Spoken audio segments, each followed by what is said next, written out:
Attendees are in listen-only mode.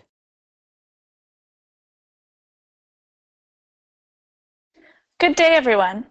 The National Association of Women MBAs is pleased to present this webinar entitled Salary Negotiation, Strategies for Success. My name is Hannah. I'll be your moderator for this session.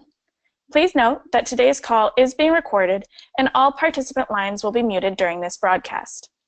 If you need assistance at any time today, please email us at webinars@namba.org. The session will last 60 minutes and include a question and answer period at the end. However, feel free to pose a question at any time during today's presentation. You may enter a question by simply typing it into the box on your control panel and then clicking the send button. These instructions will be repeated later in the program. At this point, I would like to introduce today's speaker. Zelekha Amirzadeh received her bachelor's degree in political science from UCLA and her Juris Doctorate from University of San Diego Law School. During the last 9 years, she's practiced as a civil litigator in the fields of environmental law and consumer protection class action law, both plaintiff's side. After witnessing the unique gender dynamics in the professional world as a female and as a minority, she decided to effect change by starting her own business helping women overcome career paralysis. She believes that her experience in starting out as a timid young professional and growing into strong, knowledgeable, confident career woman over the course of her professional life can inspire other women to do the same as her, to stop living in a state of career fright and paralysis and to start thinking bigger and dreaming wilder in their career goals. Zelekha can be reached at www.tigrisnegotiating.com. With that, I will hand that over to you to begin the presentation. Thank you so much, Hannah, for that introduction. Good evening, everyone, to everyone across the U.S. who is attending this webinar this evening. I would like to first thank the National Association of Women MBAs for giving me this wonderful, wonderful opportunity to speak with all of you. This is super exciting for me. Also, I would like to extend my thanks to all the participants on this webinar for appreciating the fact that we constantly need to improve our skills and our tools in helping us negotiate our salaries. This is huge, and I really commend you for being on this webinar. So first, before I start, I am going to break out how this webinar is going to be structured. So the first part, I'm going to give you my background. The second part, I'm going to give you some statistics about women and negotiating. And then in the third part, I'm going to reveal 5 proven strategies for helping you earn more money at your next salary negotiation. So to start out with my first slide, I definitely believe that a woman who roars soars. So I ask you to think about that during this webinar. Okay. So as we're starting, I would also like you to contemplate this wonderful quote, because I think it's very appropriate in regards to women and negotiating. And it's, life shrinks or expands according to one's courage. Yeah. So we'll come back to this quote later on in the webinar, but I'd ask you to think about it throughout. So first, to my background. So again, my name is Zelekha Amirzadeh. My company's name is Tigris Negotiating, and I'm a co-active coach. I'm here presenting in front of all you because I love, love, love helping female clients earn more money by getting over career fright and paralysis and thinking wilder and achieving much, much bigger. So, about me. So I'm going to tell you a little bit about my trajectory from my education to today. So after I graduated from UCLA, I went straight to USD Law School at the age of 21. And when I graduated, I plunged directly into the professional world as a civil litigator at an environmental law firm in San Diego, where I worked as an associate. I was an extremely hard worker. I wanted to show my worth to my bosses. I worked long hours. I worked weekends. I didn't take a vacation for the first 2.5 years of my professional life. I basically gave it everything I had. And I thought I saw the fruits of that labor. My bosses started giving me increasingly difficult and complex research projects and writing projects. That basically implied to me that I was doing an excellent job. I was simply following the work ethic that my immigrant parents espoused to me. And that was Zelekha. Keep your head down, work as hard as you possibly can in school and at work, and everything will work out fine. Now, I was just this shy, timid, yet extremely hardworking and ambitious young attorney who wanted to really do good work. I just assumed that my credentials and my work product would speak for themselves. However, after years in the law, I started thinking to myself, am I getting paid what I'm worth? Should I be asking for more? And why aren't any of my female colleagues doing the same? So this led me to start researching, and I started looking into the statistics about women and negotiating, and the statistics were abysmal, and we'll get into them further later on. We're leaving tens of thousands, if not hundreds of thousands, on the table when we don't negotiate. So I thought, this is not acceptable for me. Something has to change. So I decided then and there that I would negotiate my next salary. Now, what I did to prepare was to build myself up as far as my motivation, my confidence, and my tactics. And even though my bosses were pretty intimidating, I went into my negotiation and I was able to get tens of thousands of dollars more in my base salary, in bonuses, in retirement, and in extra vacation days. And I realized once I did this that if I could go from being this really frightened, shy, hardworking young attorney into this bold, confident, courageous, professional woman and ask for what I asked for and to get what I got, I knew I had to share my story and my skills and my knowledge with everybody else, with all the other women that were in the same place as me. And that's what led me to become an entrepreneur. So I had always been passionate about women's economic rights, women's empowerment. I've been on the boards of women's museums, other women's organizations, but I knew I wanted to make a more direct impact in women's lives, and especially women at work. I was just too tired of seeing these really explosively intelligent, capable women who were just too scared or didn't know how to ask for more, whether that was more money as far as salary negotiations, or for them to pursue passion projects as a side business, or just for simple career advancement. How do I speak up at work? How do I become more confident? So that's what led me to open up my business. It's Tigress Negotiation. And that's what led me to come and speak with all of you this evening. So a little bit more about myself. I'm also an entrepreneur who loves to travel. Here are some pictures of me. I don't know if some of you might recognize these places, but the top right is me at the Palace of Versailles in France, and then to the left is me in Berlin, and then below, that's my cousin and I at Ollantaytambo in Cusco, Peru.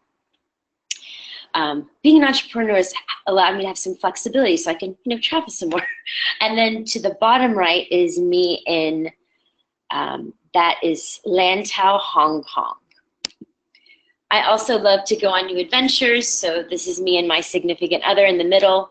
That's me with some Mongolian armor at the Louvre in Paris, and then to the right is me finishing a hike at Grand Canyon. So that's just a little bit about me. So now we're going to get to the second part of this webinar. women in negotiating. What are the statistics?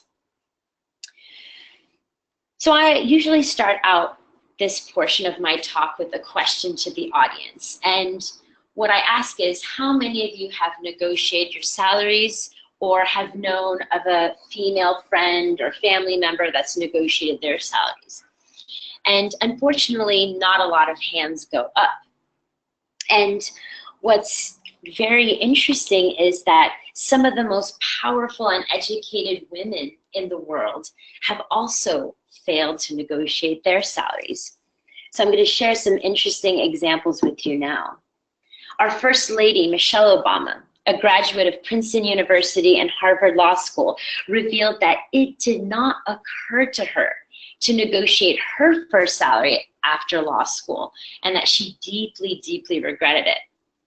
Sheryl Sandberg, who we all know is the COO of Facebook and is also the graduate of Harvard Business School, said that when Mark Zuckerberg offered her the job, this is absolutely shocking, but when Mark Zuckerberg offered her the job at Facebook, she thought, oh my God, this is amazing. This is the chance of a lifetime. Absolutely. She was going to accept his offer without asking for more.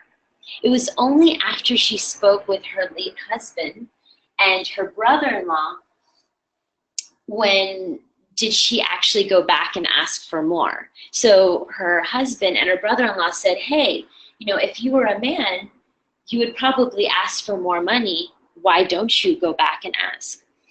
So among some of the other things that she was able to negotiate for was an increased amount in her Facebook stock. Now, this increased amount led her to become one of the world's few female billionaires. That's pretty amazing. And all she had to do was ask. Another example, Jennifer Lawrence. Jennifer Lawrence is one of the most respected and highest paid actresses in Hollywood right now. She starred in blockbuster movies such as the Hunger Games series and American Hustle. Her movies have grossed $1.4 billion in 2014 alone. However, in a recent article, she stated that she did not negotiate her movie salaries because she didn't want to be looked at as difficult or spoiled. She later discovered through an email hack that her male co-stars on one of the movies that she was in actually earned more money than she did. Now, and there was this sense of injustice that bleeds throughout her letter, sense of injustice and some regret. So I let you know these stories to give you some perspective on how deeply rooted this issue is. We've now seen that women with the most power and the most resources were still afflicted with the belief that they weren't worthy enough to ask for more, or that it wasn't professional to ask for more. Hopefully, in this talk, I'm going to alleviate some of these self-doubt issues that lots of women face.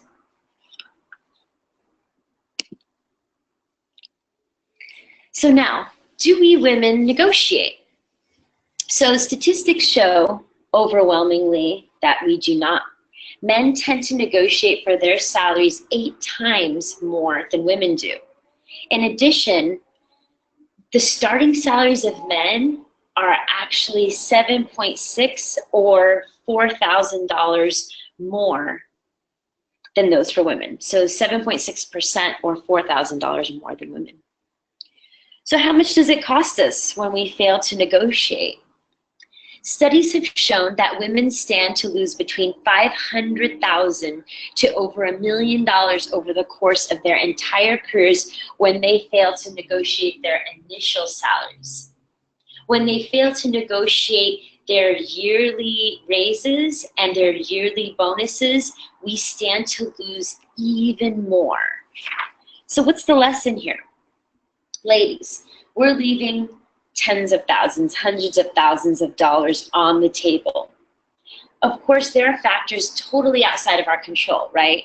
Totally outside of our control, such as sexism, racism, ageism, and other institutional barriers that we have to face. But I feel like this is one arena where our voices can be heard. What we can control is maximizing our full potential at our salary negotiation, the most important talk we'll ever have with our employers. And even more than that is leaving the negotiation with our heads held high. There is no amount of money that can give you the satisfaction of knowing that, hey, I've done my best and I've left everything on the table. We just simply don't know what we can get unless we ask for it. So why don't we negotiate? What are some of the reasons that are holding us back? So some of us don't know we can negotiate. Some of us don't know how to start, how to negotiate, where to start, what's the middle, how to approach it. Some of us have an extreme and insurmountable fear of negotiating. There's a fear of, hey, I can't sit in front of my boss and have him criticize me or not give me what what I want. So there's all sorts of different reasons why we don't enter it into negotiations. Also, some women feel like, okay, well, I don't want to potentially alter the relationship between myself and my boss. That's not worth it to me. But what I've come to find is that one of the main factors, just through the research, the reading I've done, the clients I've worked with, one of the biggest factors that underlies all of these reasons is because women tend to undervalue our intellect, our skills, and ultimately our professional worth. So now there's a few studies that help illuminate this concept. So the first one, there was one study that involved a group of women and men, and they were asked to apply for hypothetical jobs. Each hypothetical job had 10 qualifications. On average, the women wouldn't apply for a job unless they had 9 of the 10 qualifications for the job. Now the men, on average, only needed 3 to 5 of the qualifications in order to feel confident enough to apply for the job. Interesting, right? I'm going to share another study with you and then we'll draw some conclusions. Another study had female and male participants predict how well they were going to do on a science test. The women on average said that they were going to score about a C- on the exam. The men on average, well, we can take a guess, but the men on average said that they were going to score a 93%, a solid A. Everyone was administered the test, and everyone averaged about an 80%. So what are some of these, what are these studies telling us? What can we divine from these? Women tend to underestimate and undervalue our competency, our intellect, and our skills. Men tend to overestimate.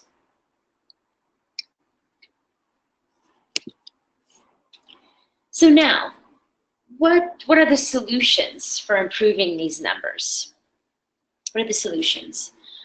They're twofold. One, we need to improve our motivation and our confidence, our fearlessness, so that we can go in and start asking and getting more.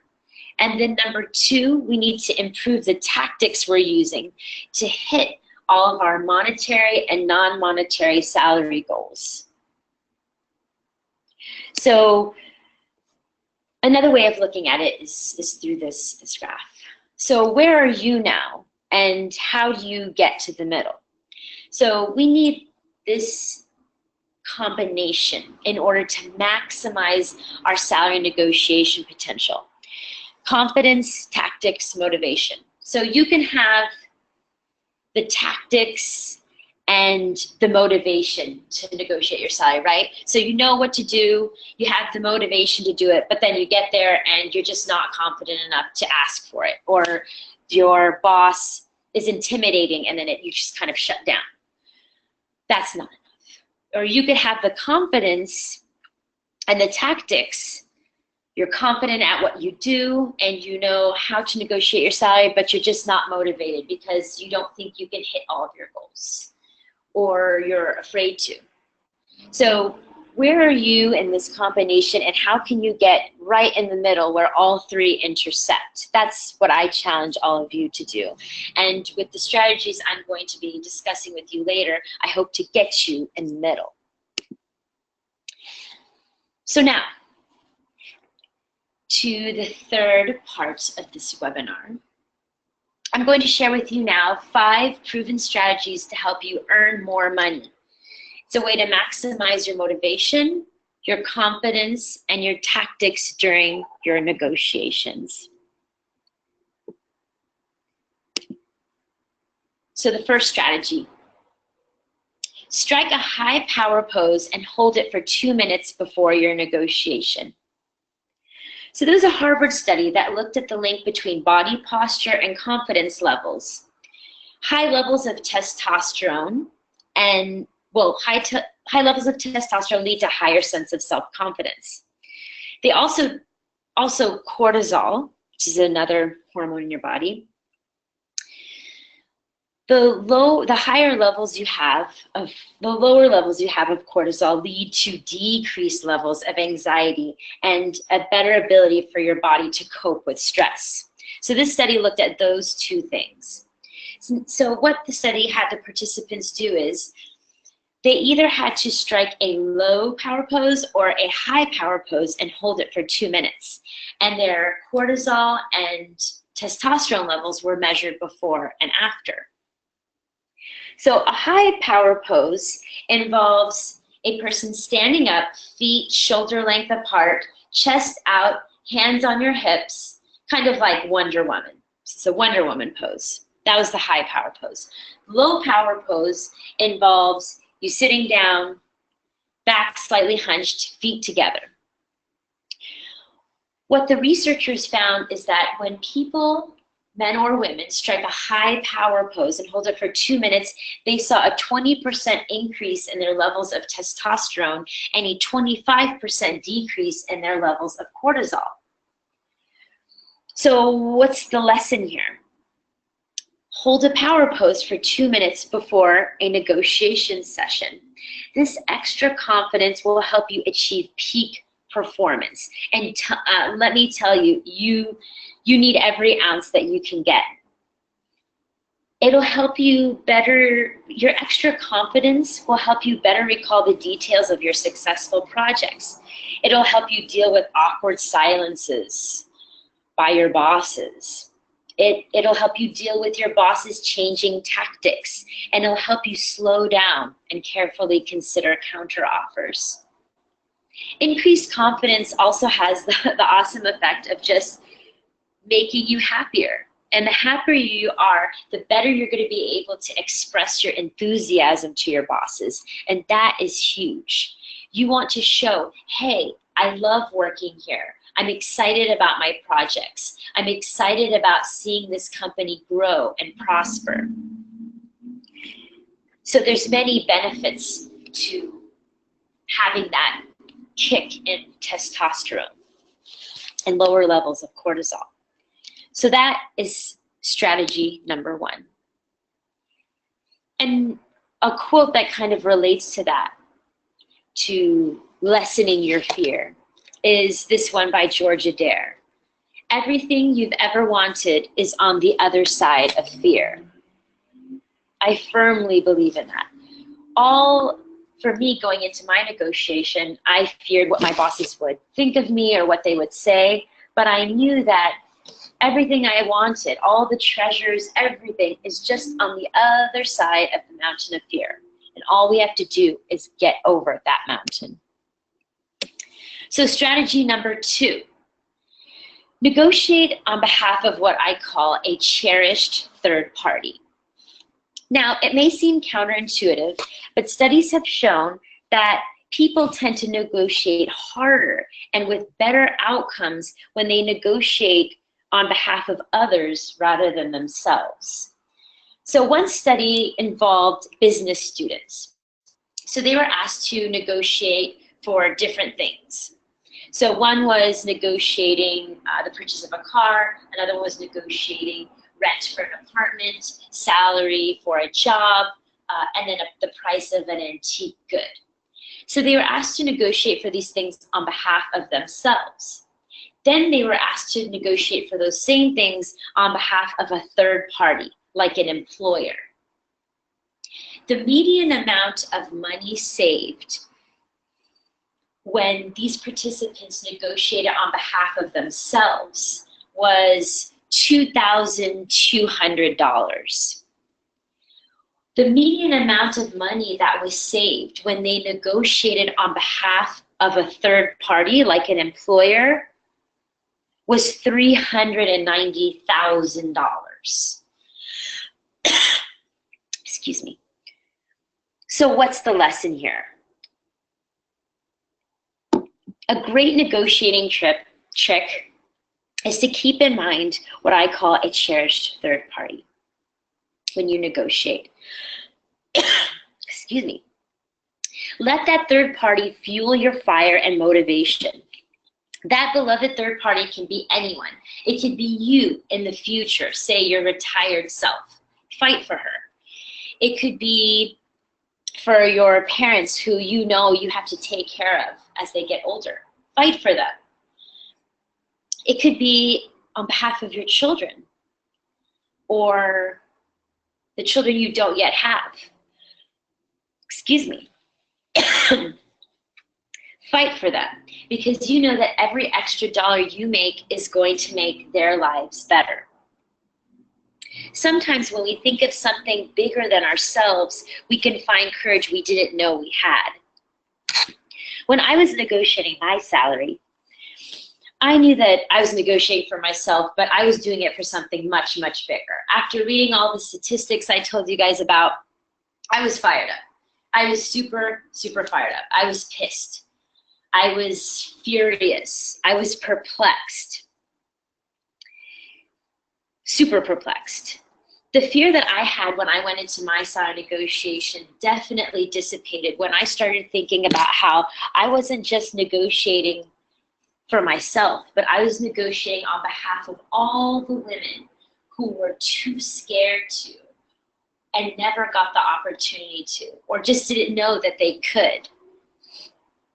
That gave me my motivation. Also, I thought about another cherished third party, and that is all the little girls of Afghanistan. So I'm the daughter of Afghan immigrants, and I was lucky enough to be born in the United States. Yet it always crosses my mind that I could have easily been born over there in Afghanistan and led a life drastically different from the one I lead now. One that most women face there. One that lacks education, opportunities, and freedom. I have all those things here, so I can't possibly squander the privileges I've been afforded here, like my undergraduate and graduate degrees. I have to make the most of my opportunities here for all the girls over there who won't get the chance to. So again, with this last slide, strategy number 2, negotiate on behalf of a cherished third party. So now the next strategy, recognize and then disregard your inner critic. So what is your inner critic? Your inner critic is, of course, the inner voice that is constantly buzzing in your head. So your inner voice constantly tries to keep you down. It devalues your achievements, your skills, your abilities. I mean, I remember when I was going to do my salary negotiation, I definitely had some arguments with my inner critic. It told me that my achievements were average, that I wasn't an extraordinary attorney.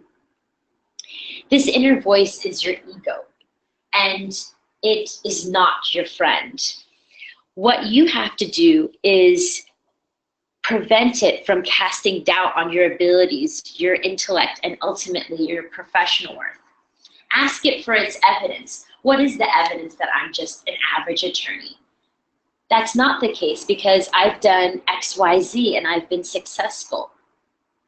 Make sure that your inner critic is turned off or its arguments have been totally destroyed before you go into your salary negotiations.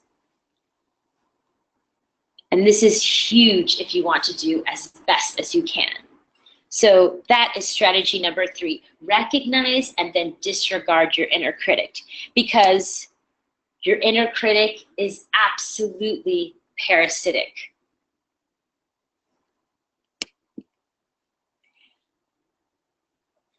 So now the next strategy, strategy number 4.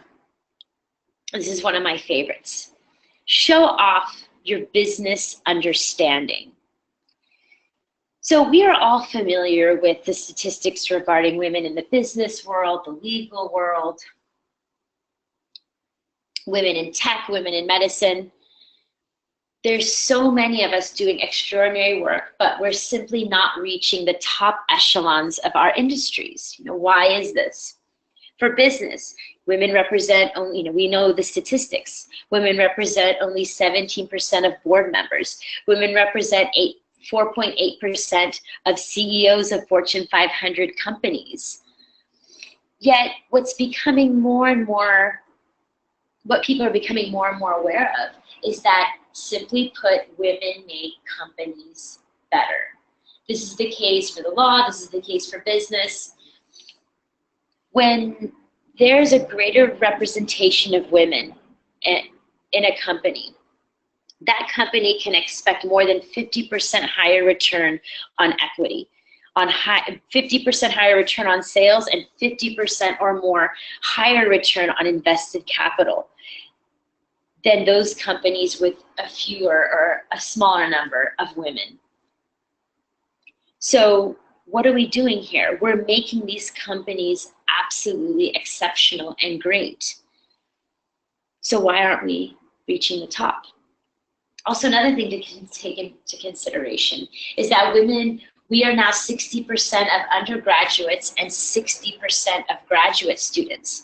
So what I found is that we're learning the technical skills in school. We're learning those skills. And when we get out into the workforce, we're applying them, and our work ethic and our work product is spectacular, but that's not translating into career advancement. So what's going on here? And one of the things that we need to show is that we understand how our business works, or in my case, when I worked at a law firm, how the law firm works. We need to show our bosses that we know how money flows into the company and out of the company. We need to know, and we need to describe to our bosses how our efforts and our projects are linked to the company's bigger overall strategies. And this is monumental. The more we show this business understanding, the more we can advance in our careers. So I will take I will use myself as an example regarding how you can use this in your salary negotiation, and how I applied this strategy. So for me, before I went to my salary negotiation, I, of course, looked at my accomplishments, and I looked at one project I worked on, and it was a letter. It was a meet and confer letter, and it was about 15 pages long. And I thought, okay, Zelekha, that was a pretty good letter. Pat on the back, that was pretty good. But then I started thinking, okay, let's think a little deeper, Zelekha. What did this letter lead to?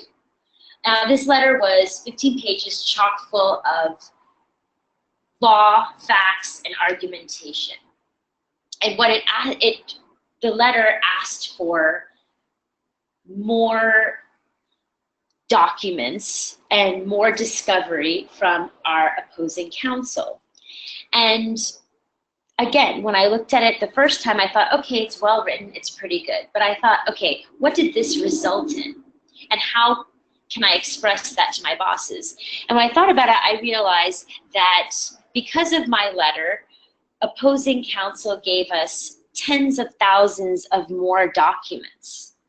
Now that is really huge. So what I told my bosses during my salary negotiation is, this is what I worked on, and this is how I advanced our case. We were able to get tens of thousands of more documents in furtherance of our case and in furtherance of our legal theories.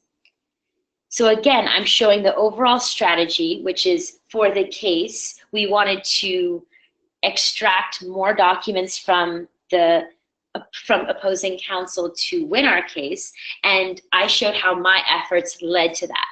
But I thought, Zelekha, let's go even further. What else did it do? Let me dig deeper. What are my secondary achievements, tertiary achievements?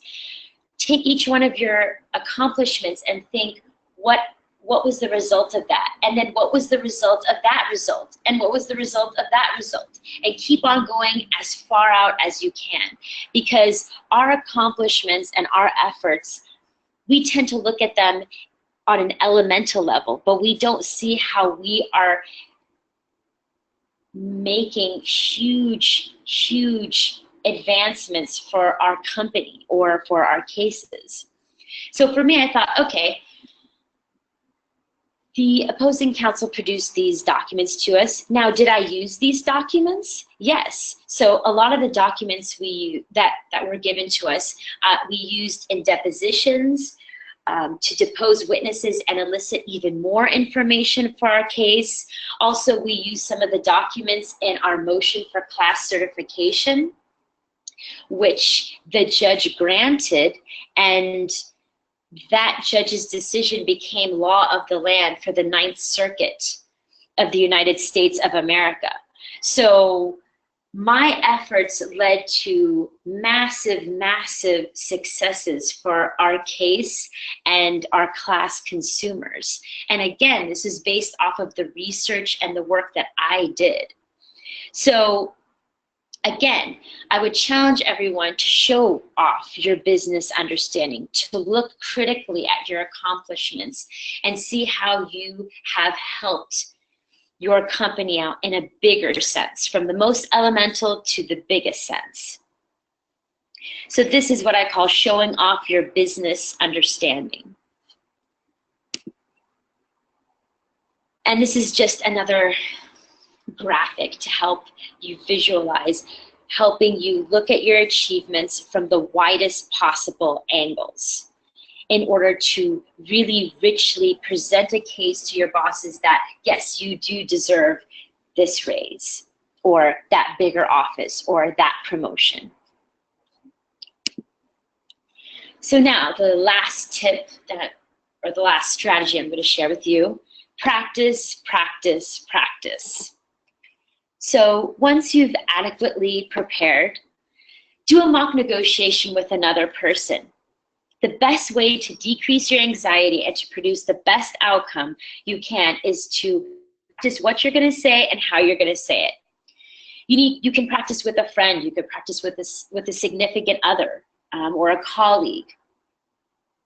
The key is to get feedback and to develop this fluidity with the language you're going to use to negotiate for what you're negotiating for, a better salary, promotion, vacation, flex time.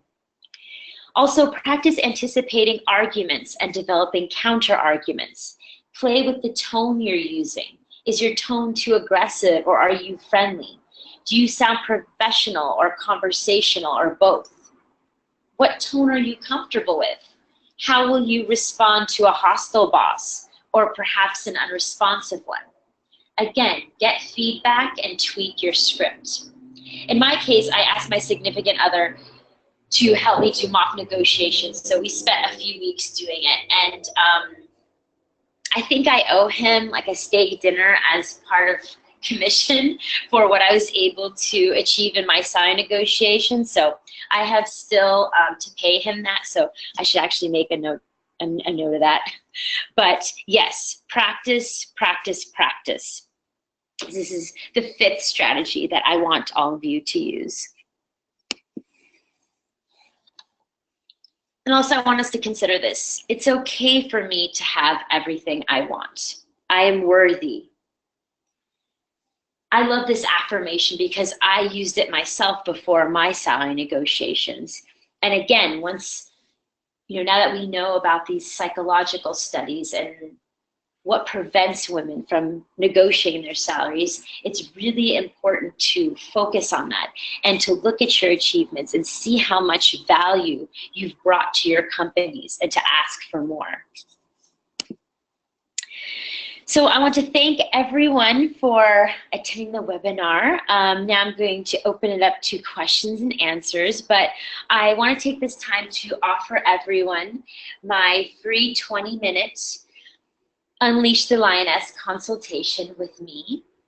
So in this consultation, what we can do is it would be a one-on-one call with me, and what we'll do is we'll talk about your career goals, where you are now, where you want to be, and I'll help you bridge that gap by giving you some concrete ideas for you to execute. That can be salary negotiation, which I have a 4-step process, a 4-step rocket launcher process as far as salary negotiation goes. So I do that kind of coaching. Also, if you need career advancement or you want to find your passion as far as your professional endeavors, I can help you with that too. So I'd love to hear from all of you. Also, I have an email newsletter that goes out with informative articles about women's empowerment, career advancement. So if you want to sign up for that, that is great too. And of course, you can contact me by going to the contact form at www.tigressnegotiating.com, or you can email me directly at zelekha@gmail.com. Also, I would love feedback from all of you regarding this webinar. I've done this talk many times, and the feedback that I've gotten is absolutely extraordinary. I'm here to serve all of you, and the more I can give, the happier I will be. So again, I would love feedback from all of you, so you can email me that as well. So now I'm going to hand it over to Hannah, and then she is going to let me know what questions you have. Thanks again so much.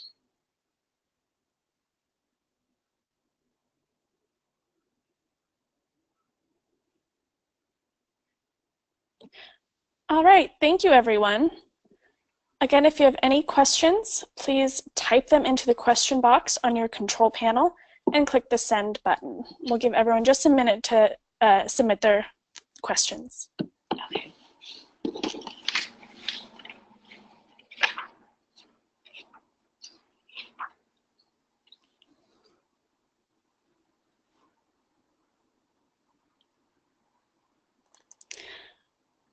All right, so here's one. Do you know of anyone who has ever had their job offer taken away for negotiating their salary? Okay, so that's a very good question. I have not had that happen, but of course that's a possibility. And what I advise clients and those women who are looking to negotiate is, again, it is perfectly reasonable to negotiate your salary. Now, for those employers who, when you do negotiate, they rescind the offer, they just shut everything down, I would advise people that if you're lucky, basically you're lucky, because if an employer is that unprofessional during this conversation, then they're going to be that unprofessional with you the entire time you work for them. So this is a key thing that I want everyone to understand, that it definitely reflects upon the professional nature of your employer, because of course employers can do anything that they want, and we can't control that. There's no crystal ball that will let us know what can happen. But once you've received an offer, and if you come in and you've done your market research, you know how much the market can bear for your position, you reasonably and articulately present your case for why the market could bear more for this position, and they rescind an offer. Again, we can never know why they did it. It could be because you negotiated, or it could be because they had someone else who just accepted the first offer. Again, there's no real concrete way of finding out what the case is, but I will say that it shows a level of unprofessionalism, and you might not want to work with that employer in the first place. So you're kind of lucky in that respect.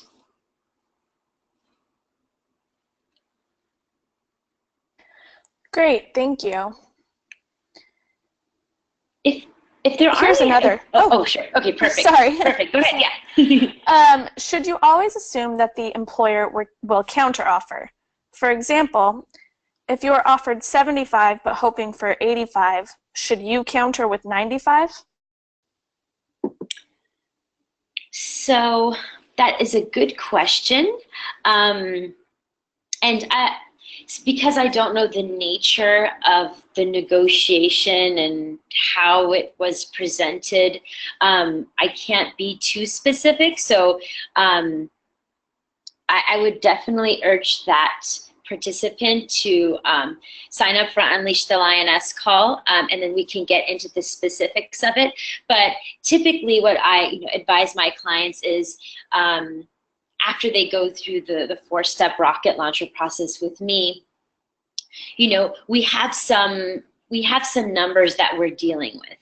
And what happens is, in a negotiation, when you go back and forth, there is some flexibility. So you can go up and down as far as your salary, or you can go up and down as far as the amount of retirement you want, or the amount of vacation days that you have. So there's kind of a flexibility that you should definitely exercise to maximize what you're going to get in your salary negotiations. I mean, for me, when I negotiated my salary, when the partners and I kind of figured out a base salary, and I could feel that there was some resistance with that, then what I did was I looked at the monetary value of, say, my retirement or vacation days or bonuses. And what I did was I negotiated for those things in lieu of the base salary. So yes, there is some flexibility to that, but you should definitely go into your negotiation knowing the market value for your position and knowing what range that you want to shoot for.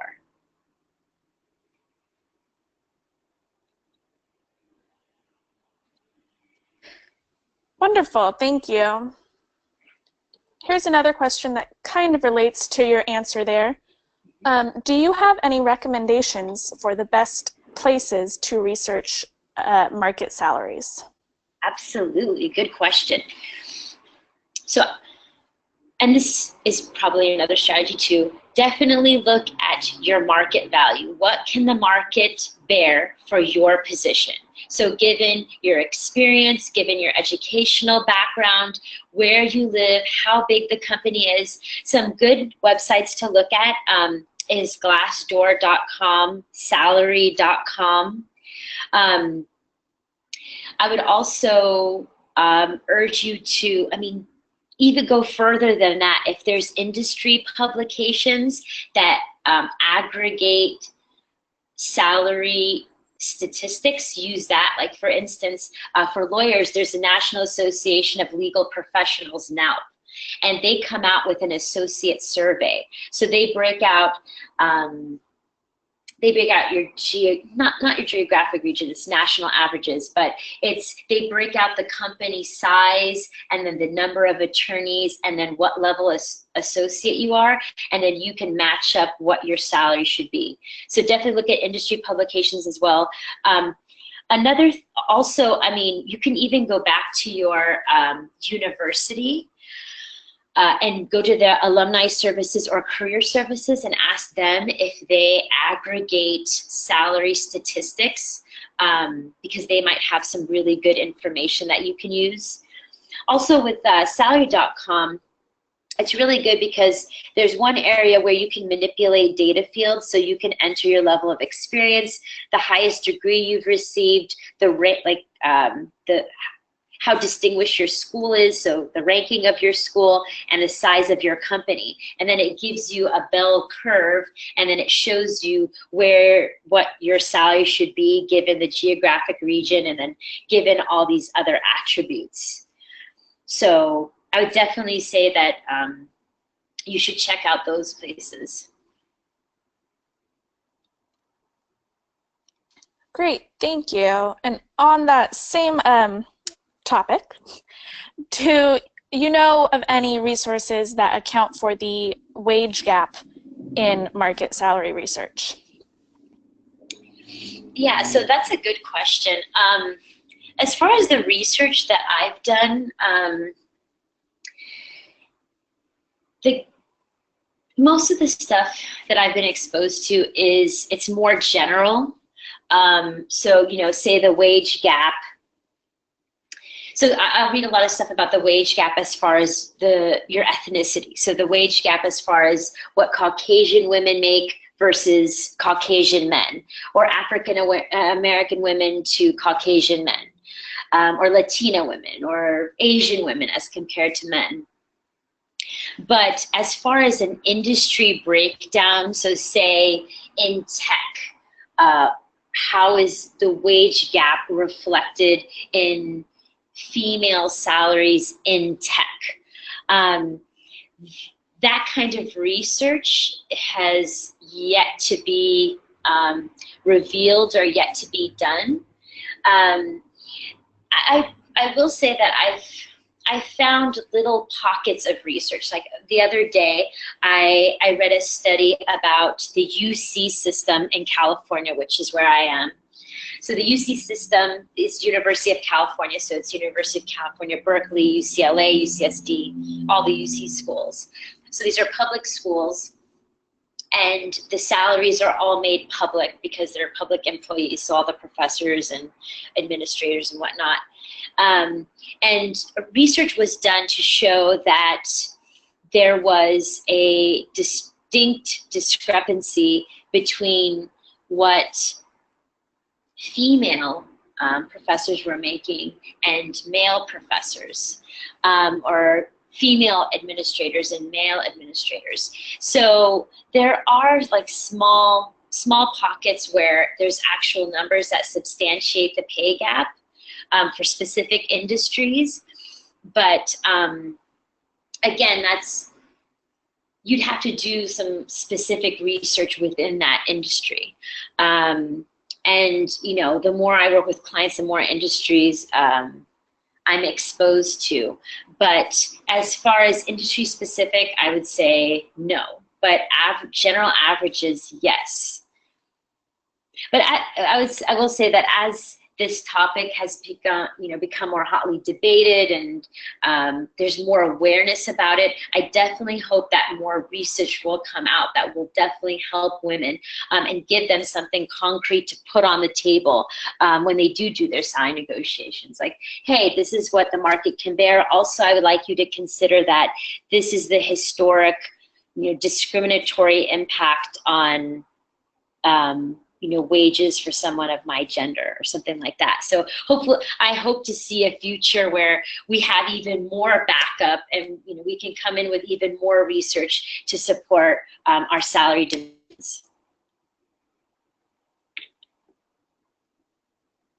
Great, thank you. And it looks like that is all the questions that we have for today.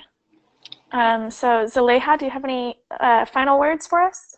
No, well, I just want to say thank you so much to everyone that's listening and taking an hour of their evening to learn more about this. I'm really proud of everyone. Great, thank you so much. Thank you. That, we conclude this presentation. Thank you all for joining us today, and special thanks to Zelekha for a great webinar. A recording of this webinar will be available. Please contact us at webinars@namba.org for the recording. This concludes today's program. Thank you. You may now disconnect.